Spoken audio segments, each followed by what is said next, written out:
अभी सभी लोगों को बहुत उत्साह था। सन 1948 संवत 2004 गुरुदेव श्री की उम्र हो गई 59 ईयर्स, 59 वर्ष। अभी तक सोनगढ़ में लाइट नहीं आई। 1948 में भी लाइट नहीं आई। गांव में वही धूप सन्नाटा।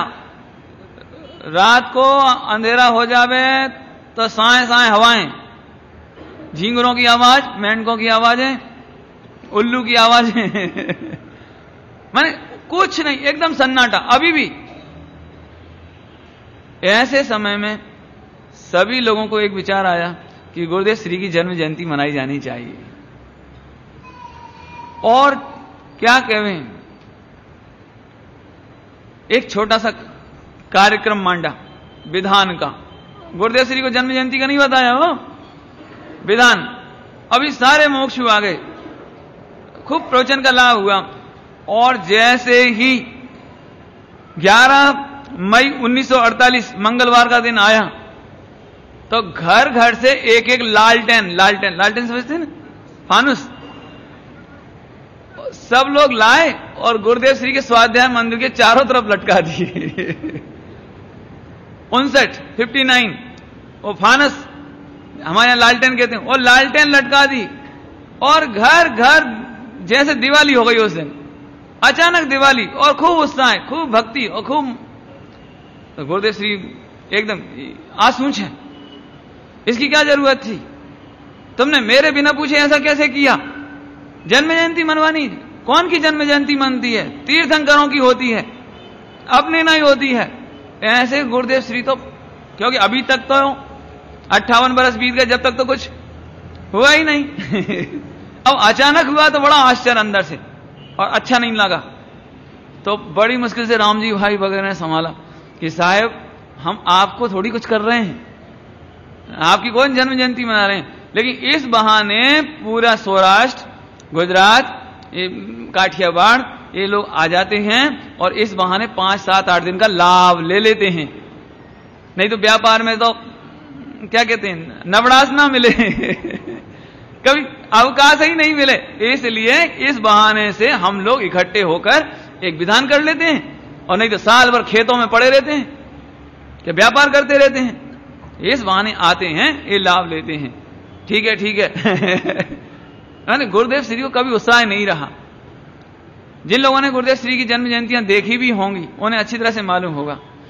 बॉम्बे में भी कई जगह पर भी मैं सारी जितनी जन्म जयंती मनी उनका निचोड़ एक साथ बता देता हूं, ताकि अलग से अलग उसका वर्णन नहीं करना पड़े।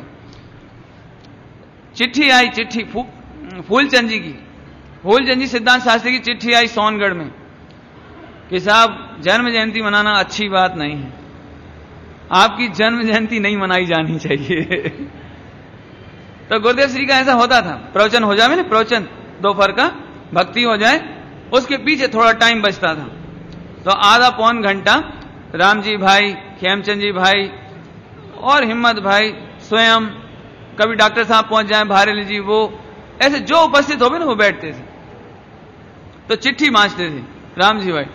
अब राम जी भाई ने जैसे वो फूलचंद जी की चिट्ठी आई वो पढ़े ही नहीं पढ़े ही नहीं। ऐसे गुरुदेव बोले आमा शू लख्यू छे आमा शू लख्यू छे, पढ़ते क्यों नहीं हो? कि साहेब इसमें लिखा है कि आपकी जन्म जयंती नहीं मनाई जानी चाहिए तो मैं तो पहले ही कहता था नहीं मनना चाहिए, आगम विरुद्ध है, ऐसा करना ही नहीं चाहिए। गुरुदेव को ऐसा आगम का इतना पक्ष रहता था, ये नहीं होना चाहिए। तो बोले साहब आप कहां जन्म जयंती मनाते हैं? जन्म जयंती तो हम मनाते हैं, और मनाते क्या हैं? इसके बहाने से हम लोग जो लाखों रुपए इकट्ठा कर लेते हैं, लाख, 2 लाख, 4 लाख, उससे तत्व ज्ञान के लिए सस्ती जिनवाणी छपाते हैं। ध्यान से सुनना, क्या करते थे पैसे का? ऐसा नहीं कि गुरुदेव की जन्म जयंती करा के 2-5 लाख रुपए इकट्ठे हुए सो मंदिर में रख लिए या कोई संस्था में रख लिए कि ट्रस्टियों ने रख लिए, ये नहीं साहेब। आपकी भावना केवल जिन शासन प्रभावना की है और लोगों को आपके प्रति अर्पणता है, तो बहाना है, केवल क्या है? बहाना है। आप तो थोड़ी देर प्रवचन करते हो, 8-10 दिन का प्रोग्राम हो जाता है, 7-8 दिन का, और इस निमित्त से जो पैसा इकट्ठा होता है, जो आमदनी बचती है, उससे सस्ती जिनवाणी छपाते हैं, शिविर लगा देते हैं, बाहर से आने वालों को फ्री भोजन की व्यवस्था कर देते हैं। तो अपन तो अच्छा ही कर रहे हैं ना। हम जन्म जयंती मनाने के लिए कोई तीर्थंकर जैसी जन्म जयंती मनावे आपकी, तो हम पापी हैं। लेकिन इस निमित्त से यदि जिन शासन की प्रभावना हो जाए तो क्या दिक्कत है।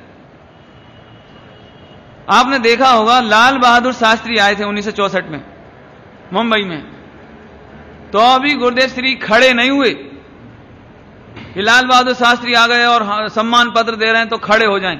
हाथ तक नहीं बढ़ाया, हाथ तक नहीं बढ़ाया, ऐसे बैठे रहे, बस ऐसे नीचे नजर करे रहे और सामने रख दिया और देखते रहे, बस कुछ नहीं। गुरुदेव ने कोई 2-4 वक्ता होवे सुन लेवे, 2-4 वक्ता, फिर बोले नवनीत भाई जवेरी 2 मिनट से ज्यादा नहीं बोलना। काहे के लिए? हमारी जन्म जयंती के उपलक्ष्य में 2 मिनट से ज्यादा नहीं बोलना। और नवनीत भाई जवेरी तो पानी पानी हो, 2 मिनट जरा सा बोल के साहब बैठ जावे, और ज्यादा वक्ता हो तो गुरुदेव श्री उठ करके मंच से चले जावे। उछामण लगे, बोलियां लगे, पंच कल्याण की या मंदिर की कोई कार्यक्रम की, जिनवाणी की, तो गुरुदेव बैठे रहे में पूरे टाइम। क्यों? कि गुरुदेव को मालूम था कि मैं बैठा रहूंगा तो मैं बैठा रहूंगा तो उछामण खूब जाएगी। काय के लिए? काय के लिए? अपने लिए नहीं। गुरुदेव श्री को केवल एकमात्र भावना, एकमात्र। शुरू में जब गुरुदेव सोनगढ़ पधारे थे और जब बिहार करते थे ना, तो उस समय स्टेट का जमाना था, स्टेट राजा रानी रहते थे, महाराज साहब, पुराने जमाने के महाराज रहते थे। तो जो पगला चलते थे ना, पगलिया, उनके घर में जाना, हमारे घर में आपके पगलिया पड़ गए, तो गुरुदेव जाते थे। मालूम क्यों जाते थे? क्यों जाते थे? इसलिए नहीं कि इनके घर में हमारे जाने से खूब पुण्य आएगा, हमारे जाने से खूब पैसा हो जाएगा, इसलिए नहीं। गुरुदेव जाते थे और फिर वे राजा वगैरह आते थे और 1000 रुपया उनके पैरों में चढ़ा देते थे, पैरों में, चरणों में, और ढोक देते थे। और फिर गुरुदेव श्री सुनाते थे कि साचो साम्राज्य तो आत्मानो छे। अब वो राजा महाराजा को कहां सुनने की कभी फुर्सत मिले। उन्होंने आमंत्रण किया तो गुरुदेव चले जाते थे, अजैन के घर में चले जाएं, बुला भी, बस केवल बुला, साहेब हमारे घर में आपका पागलिया पड़ जाए, हो पहुंच गए।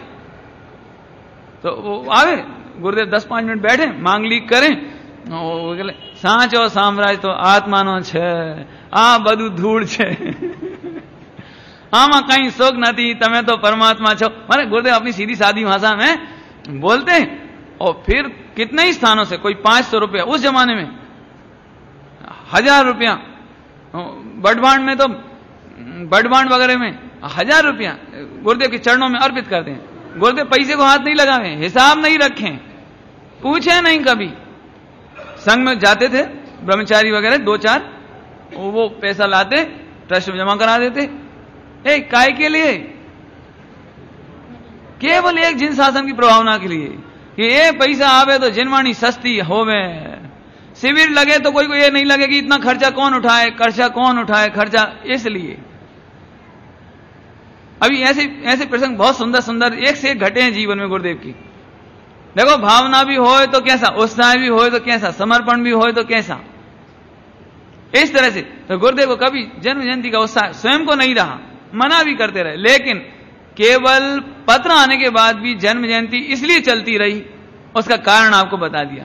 मैं इसलिए जवाब दे रहा हूं कि कई लोगों को लगता है कि जन्म जयंती तो नहीं मनानी चाहिए, कि बराबर गुरुदेव को ये बात खबर थी, लेकिन वो जन्म जयंती वैसी जन्म जयंती नहीं थी जैसी अपन तीर्थंकरों की मनाते हैं। इसके माध्यम से मात्र सारे देश के लोग इकट्ठे होते थे, 7-8 दिन कार्यक्रम होता था, भक्ति होती थी, तत्व ज्ञान मिलता था, कक्षाएं चलती थी। कोरा ऐसा नहीं था कि गुरुदेव की जन्म जयंती है तो लोग मिठाइयां ला रहे हैं, नारियल चढ़ा रहे हैं और बहुत गुरुदेव गुरुदेव गुरुदेव बस, ये नहीं। पूरे टाइम 2 टाइम प्रवचन, शाम की चर्चा, ये कंपलसरी थे गुरुदेव के जीवन में। बोलो, वो आने में कोई नेता देर हो जाए तो गुरुदेव ऐसा नहीं कि प्रवचन लेट कर रहे हैं, आवे कि नहीं आवे, अपना प्रवचन टाइम से शुरू। इस तरह से तो ये पहली बार जन्म जयंती गुरुदेव की मनी, बिल्कुल सोनगढ़ में दिवाली जैसी।